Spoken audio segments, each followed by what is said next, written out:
Episode 7. Let's see how far I can go. So far, has the most dramatic changes to the story to this day. Like, Yeah, there's one I was like, he didn't say that. it was so bad. Like, I was just like, bro, they're changing so much right now. It was so subtle before. Now it's like, what do we, what's the rush? What's the point? Why are we doing this?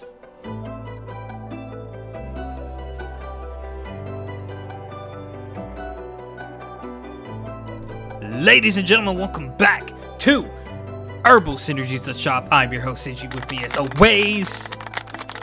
Thank you. Irby!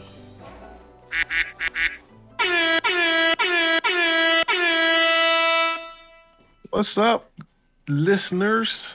What's up? How you doing, Herb? You know, the usual. Living life.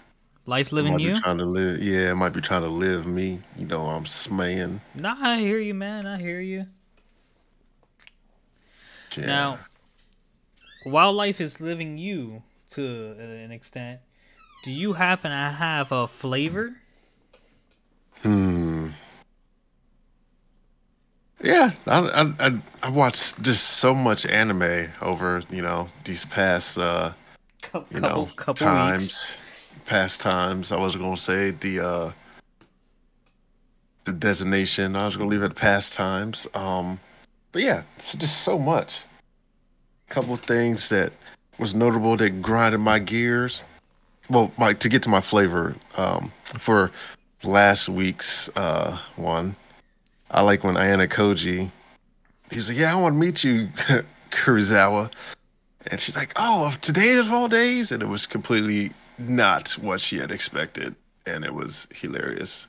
Um, I don't know, his situational awareness wasn't up or to the task, but I got a good laugh out of it. Um, but yeah, I had one thing that grinded my gears was old girl in Hell's Paradise. When Oh, you're watching Hell's Paradise. yeah, I finished it.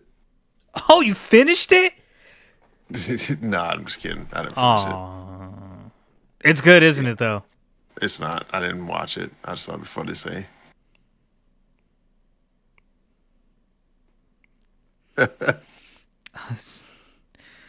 I don't want to react because I'm not sure if you're serious.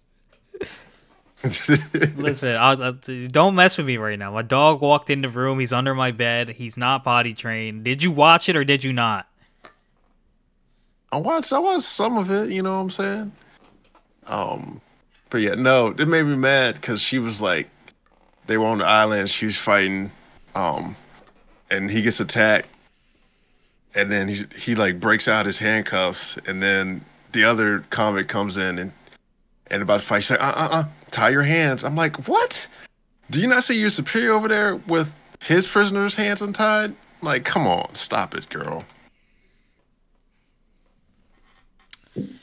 Yep. And yeah, Yep. and so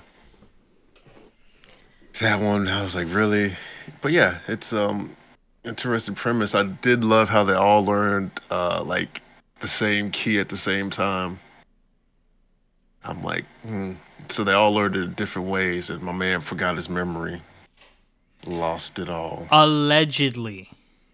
No, he lost it, or it made it whatever technique he used, because they had mentioned it before that it causes, like, if you use the key or whatever, it can make you forget things at certain times, and so even that little girl, she looked, it was like, oh, his head's not exactly right, and so yeah, she knows something's up but doesn't know what, so it's definitely the memories. So, cause like if it's the memories, right? If he's brainwashed, that means his wife not might actually be his wife. Oh, well, I wouldn't say that he's brainwashed, or I think something's wrong with like the flow of Key going to his head. So um, he he could have she could be there and he could just be forgetting, or he because he went reverted back to the killing days. Mm-hmm. But who would brainwash a killer into believing that he has a wife that changes his whole personality and makes him want to go back on killing? He would have a reason to live, Nah, essentially. I don't know. I don't think so. It just seems a little weird. It's a lot of going back to do the stuff. But yeah, yeah, I had some nice fights in there. Yeah, and then going about the 5 episodes that I watched of Ranking of the Kings that I still don't someone else. believe you watched 5 episodes of Ranking the King. I did. I watched it. My man Hoshi, he he's a nice ranking king. He's ranking high up there. He's not even a freaking king in the first 5 episodes. Yeah, I know. He becomes king after he defeats was it Didon? No, I forget his name. But not the king. He defeats Boosh, and then your brother just wants to marry the woman that started this whole plot. Like, psh, stop. This is- What? You know too much to pass off as you're messing around, but Yeah, just like with Hell's Paradise, you just went from like the beginning to like towards the end. It's very confusing, and I don't know how to react I watched them both. from front to back. Yeah, I'm on season 2 of Ranking of the Kings. I didn't watch season 2. You don't feel obligated to watch I it. would I was getting ready to say season 2 don't ain't nothing but like back filler and going back in time and explaining some stuff. It seemed like it because the season, you kind of get a feeling when an anime ends, like this feels like the end. So then when I saw Yeah. season 2, no one was really hyping up season 2, so I didn't think much of it. Ranking of the King, I don't know how you felt about it, but Ranking of the King had me like emotional at times. Emotional for what? Bro, like all the it gave me anxiety because he couldn't express how he felt. He could. He couldn't because people didn't He, know. he had sign language and human emotions. People didn't know. Like he couldn't speak, and the sounds that coming out, it just gave me anxiety. And like when he got betrayed and crap like that, like dude, the little dude just had me emotional sometimes. I don't know what it was about Hoshi. Is that his name? Boji? Boji or something like that. I don't know what it was about his character, his design, the way they made the story, but that little dude got And past every tough layer I had on. yeah, he had to because I was like, what emotional for what? Nah, Why it are was you very like emotional? like I wouldn't say like I was crying and shit like that. I'm just saying like I had anxiety. I felt bad for him like that. Like I actually did tear up. I think once or twice. Oh, you go ball when you get to certain parts and to your eternity. Cause I was like, man, I'm crying. Yo, I don't know, cause Sam be trying to get me to watch some shit that makes you depressed, but I'm like, yo, I don't. It's like, how did you not cry? Like, it wasn't that sad. I don't know what it was about Boji, but I'm watching To Your Eternity now, so we'll see. Hopefully I can get more episodes in. There's a whole nother stuff that happens. I was like, really? Yeah, so far It's like, episode 4 man. was interesting, I was like, man, fuck you. I ain't watched this no more. but you And then I finished watched it, the right? next one. I did all 3 seasons because Oh I man. had to know. Yeah, yeah, it's sad. But Um, yeah, it was my sad. flavor this week is coming out of a webtoon called Juvenile Offender, and I don't know if I explained this earlier, That is um, some juvenile offender. but the whole premise of this webtoon is the main character is trying to get revenge on all the bullies who ruined his life. Um, you say that, you press that, but if I guarantee you wouldn't watch it because you're not into school bullying crap like that. You didn't like Weak Hero. Okay, Irby, I get it. But I guarantee you, if Pete read it, even though he has too much to read, he'd enjoy it. Mm-hmm. But either way, most of his revenge on the first few targets were just brutality, and there was some mind games. There was some like chess moves involved, but it was really the last revenge that was like the biggest brain play and overall what like felt more satisfying. So I would say the last few episodes of Juvenile Offender would be my flavor. Interesting. Yeah, dog. Got those free coins, using them up. Mm-hmm. The coins are free. Palms are heavy. All right, so let's see. Just want to get to 2 Year Eternity and then Classroom. We can do To Your Eternity. Speaking of classrooms, you want to hear something No, non-anime related, but like makes like, it might make you think to yourself like what? So sure. first dad teaching moment. Rosie's struggling with subtractions, the borrowing part, like borrow from the tens, right? Mm-hmm. So I was trying to explain to her like an easier way to do it. So I was trying to show her like, hey, like 7 plus 8 is 15. 7, 8, and 15 are always together. You can do 8 plus 7 is 15. That means 15 minus 7 is 8. 15 minus 8 is 7. They're always together. So if you get stuck on a minus, just think what plus this equals that.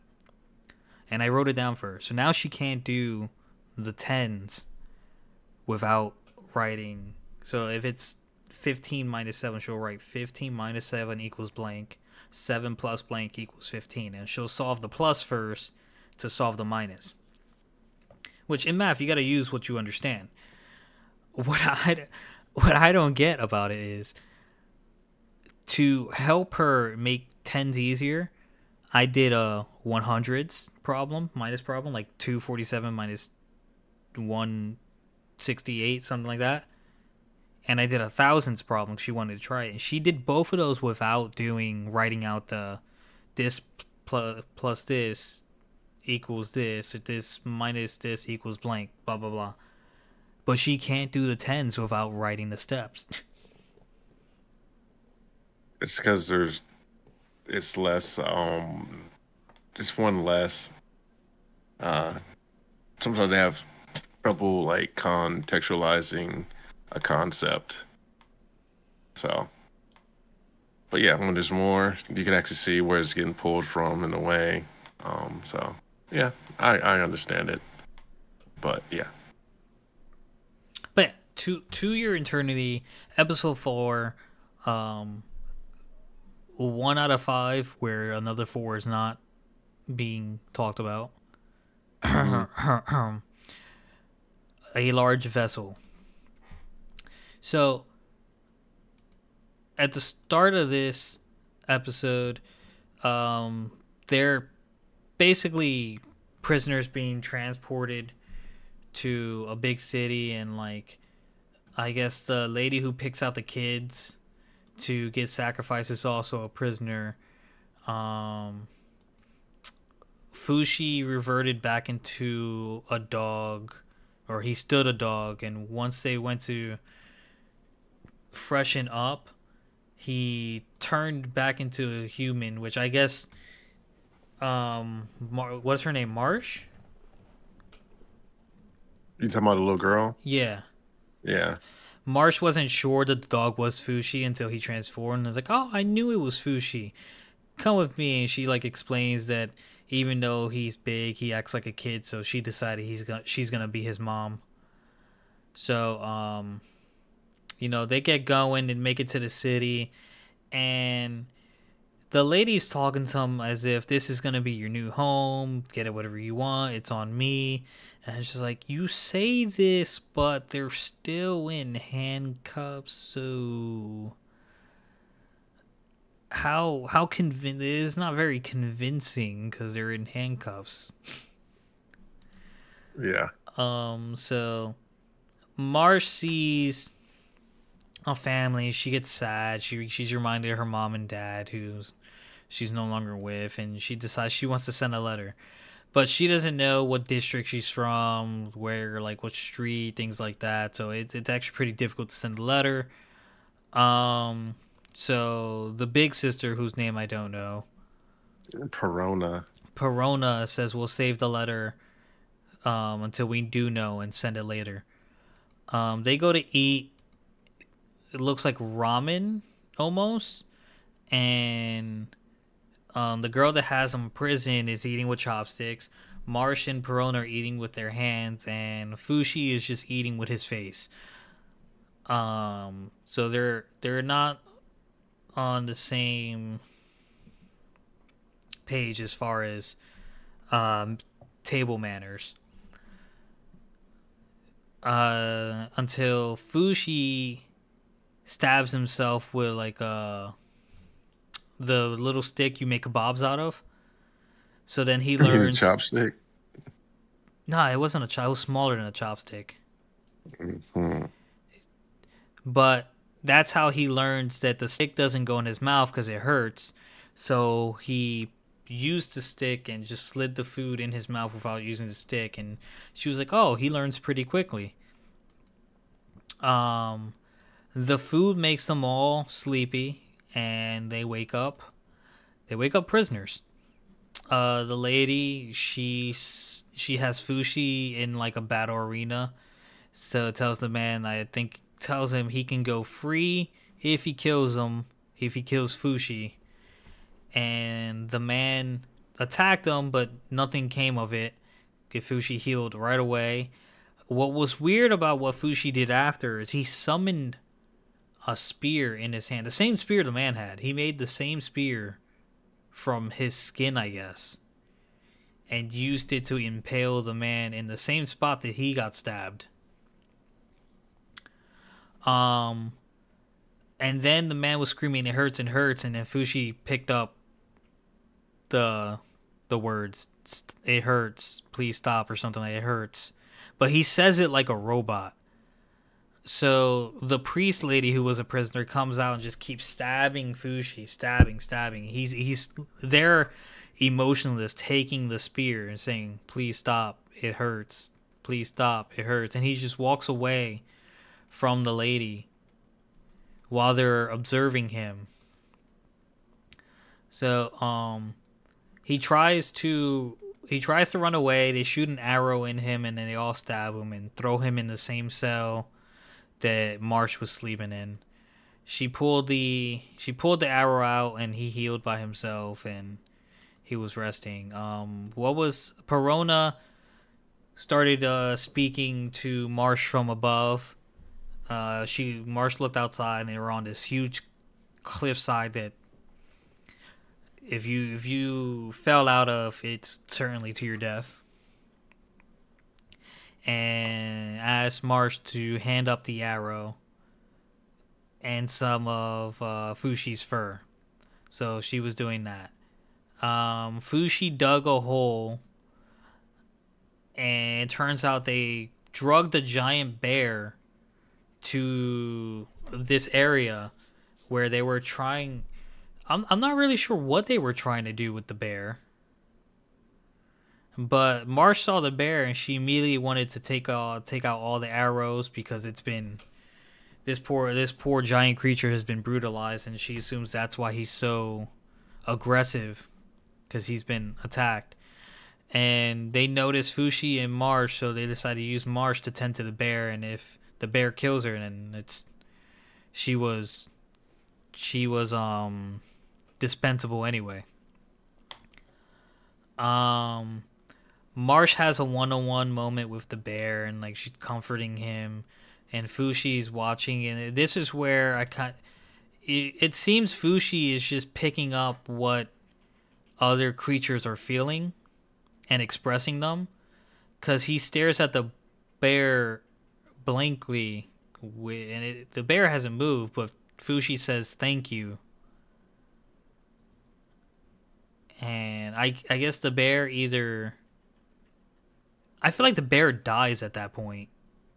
The bear's already dead. The bear is already dead? Yeah. Why were they concerned about it waking up then? Because it's like an omnipotent being is what they try to say. Hmm.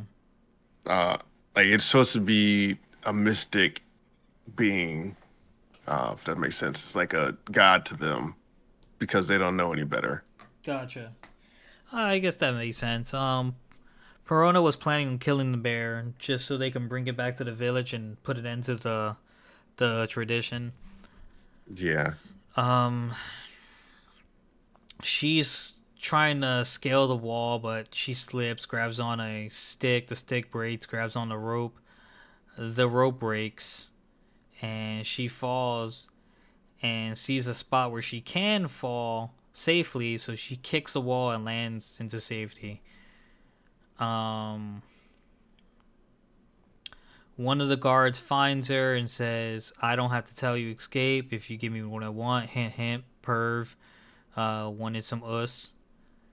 And what she did was she kicked his feet, put him to the ground, and grabbed a mop, revealed a spear in the mop, and said, basically repeated the same thing. Like, no one has to find out about this if you do as I say.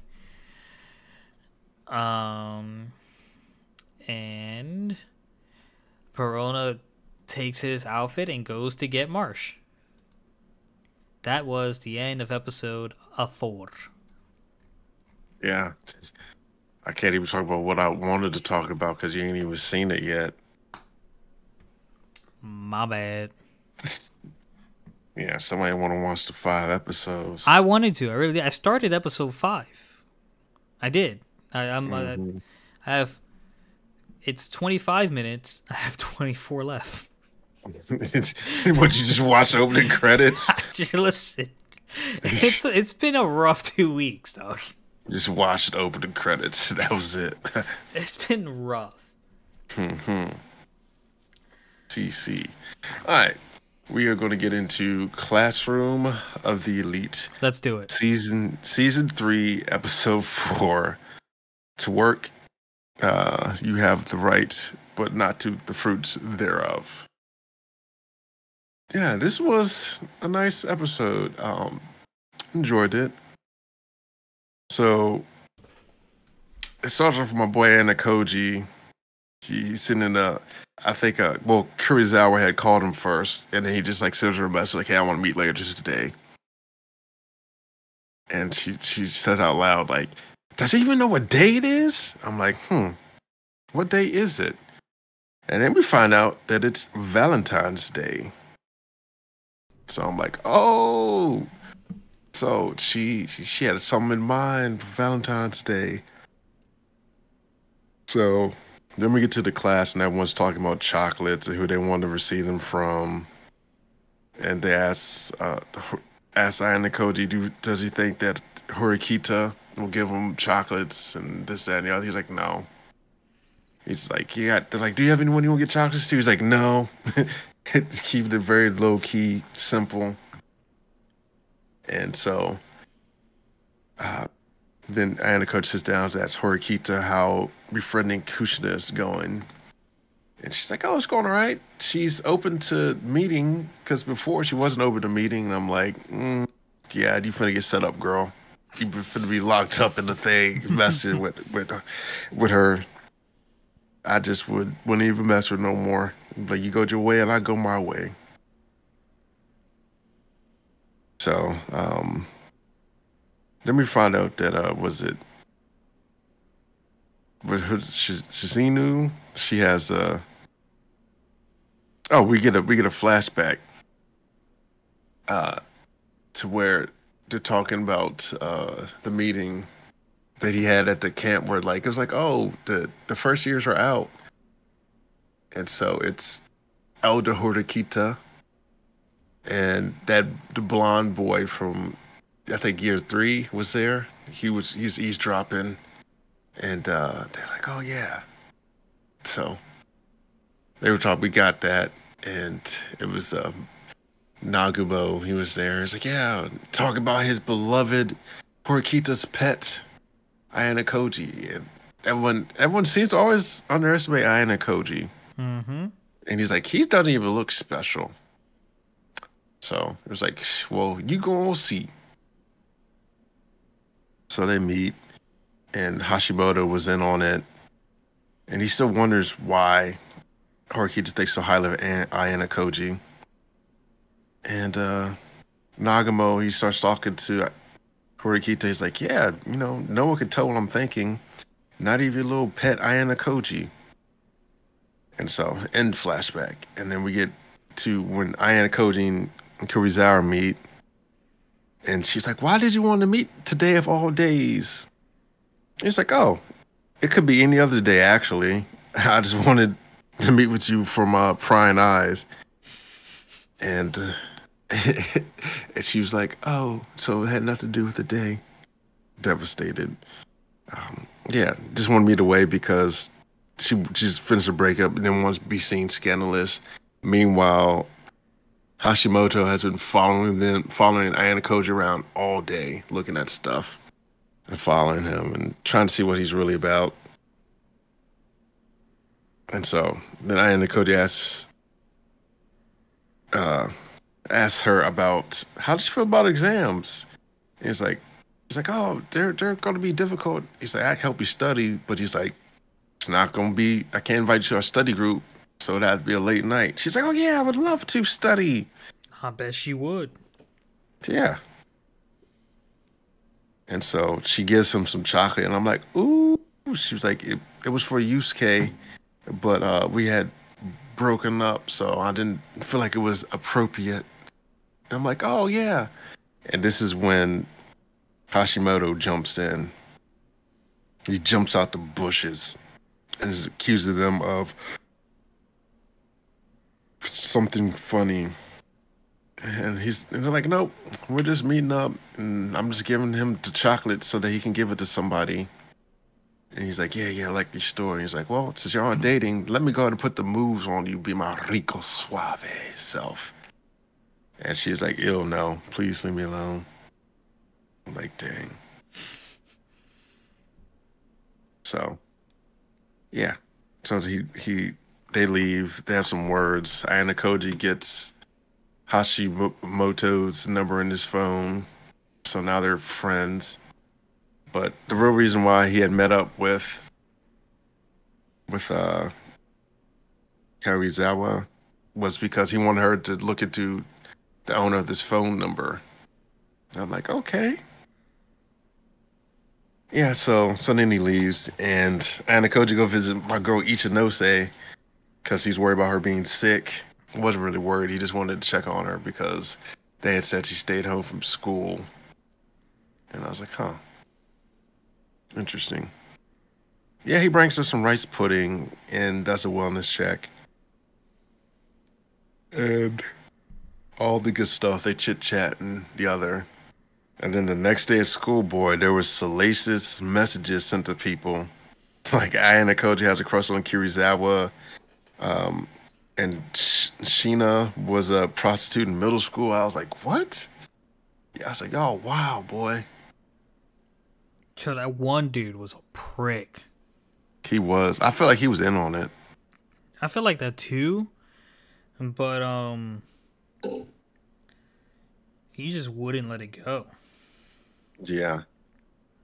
So But I was like, he let it go for Anya Koji so quickly. So maybe if he was in on it, he probably knew that that one was made up, just because they needed some believable ones, right? I guess. yeah. So I was like, I can't wait to see the next episode.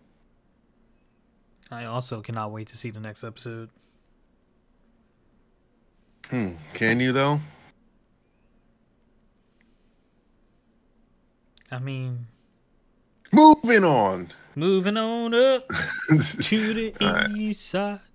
go ahead and talk about solo leveling. Episode 6, The Real Hunt Begins. We're not going to talk about episode. Oh, no, I'm sorry. Episode 7. 7.5. 7. Episode 7, let's see how far I can go. We're not going to talk about 7.5. The fact that we get a recap episode midway of the end of the first of 12 or 13 episode season is malarkey. Who said it was going to be 12? It could be 21. There was an episode count released. Maybe they decided to do more. You're always allowed to change your mind. I'm leaning on the not, but it's possible. But anyways, episode 7, let's see how far I can go. So far has the most dramatic changes to the story to this day. Like, Yeah, there's one I was like, he didn't say that. it was so bad. Like, I was just like, bro, they're changing so much right now. It was so subtle before. Now it's like, what are we, what's the rush? What's the point? Why are we doing this? But it is what it is. So the episode starts off. Manager Wu reviewing the documents about the dungeon where Jinwoo killed Do-suk-won and his gang, and he was only interested in because it was Jinwoo who survived the double dungeon. Yeah. My man Jinwoo, because he had a big payday, cause Jinho gave him all his fair share. Jinwoo gave him half of the Essence Stones, which in the manga and the novel, he gave him all of the Essence Stones. So while they're having chicken and Gina is calling him cheap, Jinwoo was recalling the events in the dungeon, how he had no problem doing what he did while he's sitting awkwardly with his legs crossed and just straight up spilling beer on his pants. Very interesting approach to this. And he tries to drink the beer, and then he gets the notification that like detox, and he gets a detox anytime he drinks a substance that seems harmful. So he goes to test it upstairs. He ends up drinking everything, and he couldn't get drunk. Now, by this point, Jinho calls. We completely blow past the part of the story where he actually drinks Kasuka's venom gland because he realized all toxins are not applied to him. So he didn't drink the venom gland.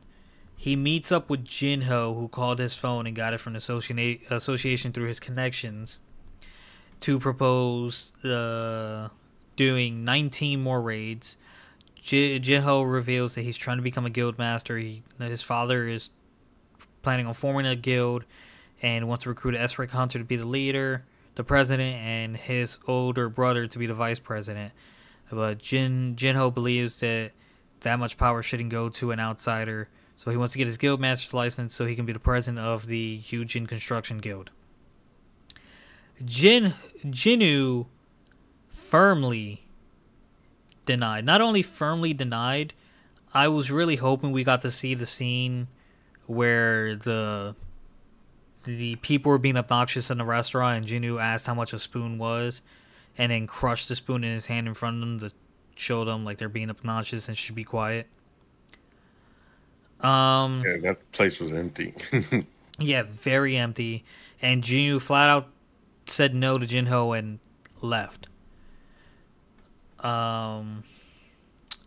So this was after Jinho offered him a building. After they're done using it, it's gonna estimate to be worth I believe, 10 billion.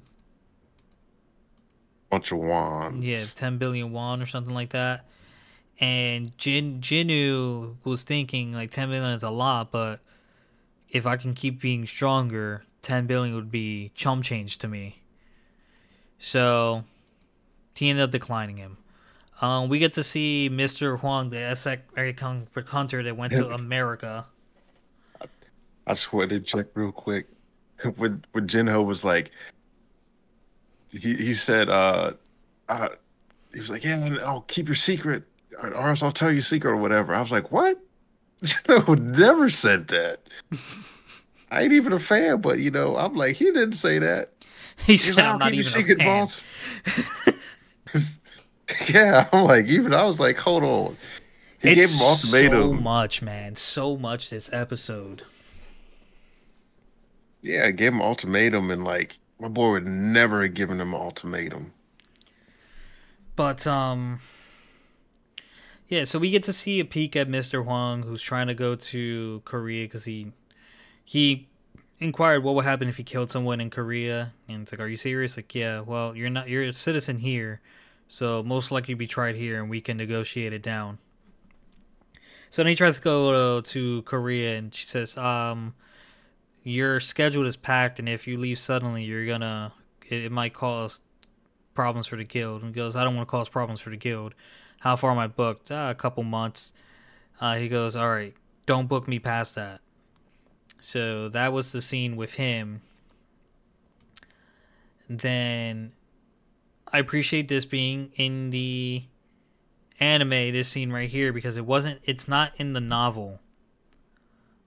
Gina and Jinu go for a run together, and that's where he leaves her in the dust and notices that his running went up to 11 out of 10 instead of stopping at 10, and decided to do a couple push-ups to test it, and it kept going up, and he did all the exercises until they stopped at 200. And as soon as Gina caught up to him, he went back to run to max out the running, and that's when he got the choice of the he got a full recovery, 10 ability points, and a choice between a blessed random loot box and cursed random loot box, which he chose without any thinking about it, because in the novel and the manga he thought about it a lot. He chose the blessed random loot box, which gave him a key to the demon castle. And here's where things really started bothering I me. think, yeah, because I was like, what? Here's where Happened? things really started. Bro, in the description to the key, it goes, in the King's castle, you can obtain the ingredients for the elixir of life, which cures all illnesses with powerful magic. Okay, guys, I don't know how many of you are fucking listening to us. Right now is so far from the actual time the elixir of life actually comes up. I'm so bothered by this. Yeah, because I was like, didn't the man like train for a while and then decide to go in there? Because he just Yes, got the key and immediately went in there. I was he didn't like, bro, find you out weren't that about the strong. elixir of life until he got to like floor 50 of the fucking demon castle, and didn't get into the demon castle until he did maybe 10 or at least 10 raids with Jinho. Yeah, Oh my god. So he finds out about the elixir of life, and he visits his mom, and it furthers his determination to go into to use the key. So he uses the key, and of course, as in the show, the novel and the manga, the Hell's gatekeeper Cerberus is waiting for him. Now this fight generally goes the same in both the novel and the manhwa, But where it gets different is Cerberus goes berserk and attacks Jinyu and like brings his life down to almost nothing. Jinyu uses the full recovery at this point and is still like being trashed by Cerberus. Now in the manhwa novel, Jinyu waited until Cerberus berserk mode finished and then used the full recovery so that he wouldn't be in the same predicament. Not a big deal, because this is where, when he was running out of options and Cerberus was proving too much for him, this is where he drank Casca's venom gland. And again, like all the bosses so far, except the snake, I think he killed it by just stabbing it in the eye. Repeatedly. Yeah. So he kills all three heads. He's getting showered in blood. He leveled up, so all his wounds healed, and he obtains the castle door key, the dog necklace, and the elixir. And he attained the formula or the ability to learn how to craft elixir life.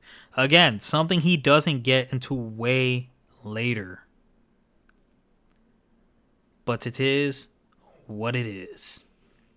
Yep. So I was like, okay. Wow. So he's he determined that he can't handle the castle right now, but he'll be back. He's definitely gonna be back, and this is most likely gonna spur his decision to join Jinhu so he can level up in the 19 raids and go back. Yeah. But I enjoyed the episode. I'm not gonna say I didn't enjoy the episode, but I was so bothered. Yeah, when they made Jinnu, I was like, what? He would never say that to boss. Like, come on, my guys. It's just, so you don't need to change things sometimes. Yeah. It is what it is. You got anything else you want to talk about, Herb? So yeah, we can do. Did you read Boruto or no? I did read Boruto. Yeah. Yeah, I got Boruto and Jujutsu. Talk about Boruto 2 Blue Vortex, the whereabouts of the sun. I can talk a little about Dragon Ball after that, just to bridge to Jujutsu. I didn't even read Dragon Ball. Oh, no? All right, never mind. Yeah. Go at them both. No, but you can talk about it, I guess. I don't know. But yeah, so my boy Mitsuki is recounting that he's a moon and he needs his sun. And Mitsuki they flashed to when Mitsuki had knocked out Kawaki because he's gone rogue pretty much because he didn't want Kawaki to get hurt by Boruto. And I'm like, huh. And he said that Boruto is strong and Kawaki's no match for him. I'm like, that's interesting. And he left Kawaki behind so that he could go all out against Boruto. And my boy Boruto is fast, boy. He's like jumping through. I think it's partly because he does the Raijin marks, but you never really see his stuff being marked. Even his sword, I'm not sure where the marking was on it. He's marking it with the wind. He's marking with something, or he might just could look at teleport. I don't know, but he's fast. Hey, they did say earlier that Boruto is a genius. Yeah. So they clash, and Boruto has like a chance to cut off Mitsuki's head. And he doesn't do it, and Mitsuki's like, "Go ahead, cut my head off." And he said, he doesn't want to do it. And he said, "You came here prepared to die because you lost hope, and you're desperate because your faith was shaken, and what you no longer believe in actually you no longer trust." I'm like, oh, my man's spitting. And essentially what it boiled down to is that Mitsuki deep down doesn't think that Kawaki is his son, and he's kind of lost all the hope in Kawaki being the son. And so he puts his sword away, and he's like, "Yeah, your sun has lost its radiance." And Mitsuki wraps Boruto up in a snake. I'm like, "Oh snap!" And he doesn't attack because he starts to realize that Boruto's right, and there's something about Boruto. And he's like, "Oh yeah, Kawaki's not your son because he doesn't try to illuminate you." And he's so they get to talk. He's like, "I have no intention of killing Kawaki." Mitsuki, he's like, it's like, yeah. He's like, ask him why he captured Lord Seventh. Well, Mitsuki asked him why he killed Lord Seventh, and he's like, "Oh no, he's alive and safe." Uh, and then he tells Mitsuki that I believe you can shine on your own. And he's like, if you need a son, you can come find me anytime. And so he heads off. And he tells Shikamaru what happened with Omnipotence and how their memories were rewritten, which Shikamaru kind of knew, and Armando kind of knew a little bit of something. And he's like, it doesn't even matter because like y'all gonna forget at the end of this about what being mentioned. And then so Shikamaru finds out that Naruto is alive and well, and that they're just exist in that dimension. And then we get to the Divine Tree people, and they all want to visit Naruto because they need answers and they're seeking answers. And I'm like, oh man, I can't wait till the next episode. But I wonder answers on what? I don't know. That's what I need to know. What I need to know. Need? I need to know what they need to know. I wish I had some coins for this, boy. I tell you what. Would you? Would you? No. Would you honestly, if you could read ahead, would you read ahead on Boruto? No.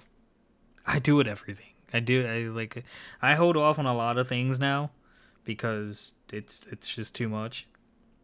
I don't want to play that many mobile games, but I have an audiobook web series tune thing that like there's 2,000 some episodes, but you can only listen up to a certain point before they release 2 a day to you. And so I just listen to 2 a day. I'm on like episode like 350 of 2,296. So because I didn't read Weak Hero from the very beginning when it first started coming out, and the series is over, since what they do with finished series on Webtoon is they give you a daily pass. Two free daily pass. And even though they recognize that you've read the chapter before, so it's nothing new to you, anything you haven't bought with coins, you have to open with a daily pass, and you have 14 days to read it or it gets locked again. And I'm just like, I wanted to read something so I'd stop finding other stuff to spend coins on. But they're only letting me read 2 episodes. I ain't doing this. I already know it. I just finished it. I'm good. Maybe another day. Yeah. Maybe another day. Maybe another day. Yeah, and now, yeah, I'm excited for it. It's finally getting good after the real original creator took it back over. Yeah, man, it's dope. There wasn't too much with Super. Super was entertaining. It was just Goku got curious about Gohan's new form, so he teleported Gohan, Goten, Trunks, and whoever Trunks brought to record them doing Gohan doing his max thing all to Lord Beerus's planet. They had Goten and Trunks fight Gohan just to see what happened, and Goten and Trunks messed up the fusion technique and got destroyed. Again. And got destroyed. So then Goku and Gohan started sparring full out. Goku went Ultra Instinct, which Lord Beerus made a comment that was kind of amusing. Interesting. It was because Goku said, let's just, no tricks, let's go all out from the start. So when Goku went Ultra Instinct, Beerus commented, so Ultra Instinct's the best Goku can do right now. Which, the series so far always implies that Goku's always going to find something better, but that's Beerus basically saying, Goku could do better, but this is his limit right now. Gohan goes max, and they start fighting, and just a shockwave from their battle was creating a crater in Lord Beerus's planet, which he didn't enjoy, and that was the end of that chapter. Yeah. Finally getting good. But yeah, so Jujutsu Kaisen. So we find out that they had the last of Sukuna's fingers, because I think that's how Yuji ate it, and he still kind of retains some power. Fight more continues. Yuji gets smashed in the face. Yuji blood explodes. I'm like, oh man. They use Jacob's ladder on Sukuna, and they try to wake up Fushiguro, but he doesn't want to wake up because he lost the will to live because his sister died. And so, yeah, they were close. They almost woke him up, and he's like, "Just leave me alone." Duh. I'm like, really? You gonna let this man rampage the world because your sister died? You think your sister would have wanted him to destroy the world and for you to be used like a little meat puppet? Yo, get yourself together. I saw that. I'm like, oh shit, Yuji, fuck. And then I saw Maki, like, oh shit, no, they could kill Maki again. Yeah. Yeah. So then, yeah. You're right. Yuji gets messed up, and then Maki comes in with the stab.